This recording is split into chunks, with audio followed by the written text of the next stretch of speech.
القادم أعظم. لا يا شيخ، هذه كبيرة. هذا ليس تنجيما ولا كهانة ولا عرافة أبدا.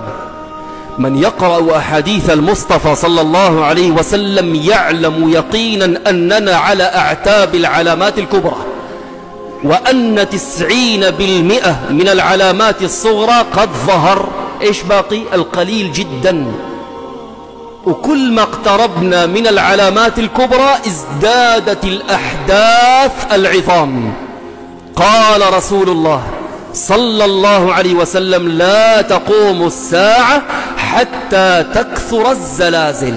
قال عليه الصلاة والسلام: من أشراط الساعة كثرة الزلازل وكثرة القتل. وهذا أمر مشاهد. اللي بيراقب الأحداث منذ 2 إلى الآن يرى ازديادا عظيما وسرعة في الأحداث، فيضانات، إعصارات، أعاصير، أوبئة، أمراض، زلازل، براكين. يرى تسارعا عظيما للأحداث. القادم أعظم. طب شو نسوي يا شيخ؟ يعني تم بالشارع؟ يعني انت شو عم تقول قادم أعظم؟ لا، استعد للقاء الله تبارك وتعالى. ستموت في اللحظة التي حددها الله.